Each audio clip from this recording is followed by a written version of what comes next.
কুমিল্লায় যৌথ বাহিনীর অভিযানে আটক তৌহিদুল ইসলামের মৃত্যুর তদন্তে কাজ শুরু করেছে সেনাবাহিনী।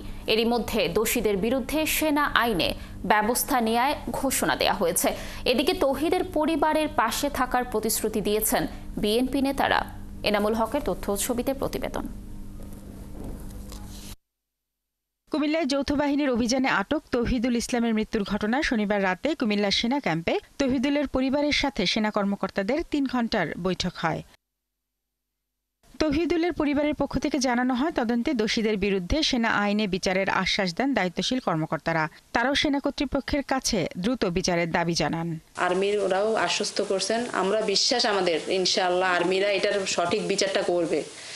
আর ডক্টর ইউনূস ইনশাআল্লাহ উনিও এটাতে পিছুপা হবেন না, কারণ ন্যায় বিচারে যেহেতু আগেও হন নাই এখনো হবেন না, আমার এটা বিশ্বাস। আমার 4টা মেয়েকে এতিম করে দিয়েছে, শুধু এটাই বলবো আল্লাহ, ওরা আমাদের হক নষ্ট করছে, আল্লাহ যেন এটার বিচার দেখায় দেয় দুনিয়ার বুকে।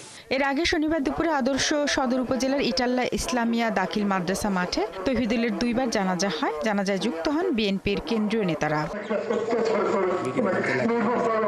পরে পারিবারিক কবরস্থানে দাফনের পর বিএনপির নেতারা তৌহিদুলের বাড়িতে যান। এ সময় তারা আজীবন পরিবারের পাশে থাকার প্রতিশ্রুতি দেন।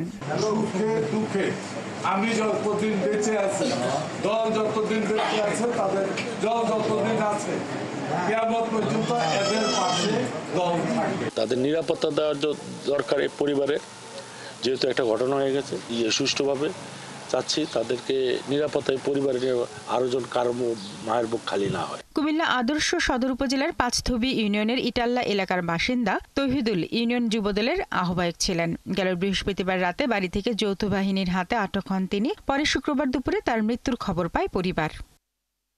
শারমিন স্বপ্না, ৭১।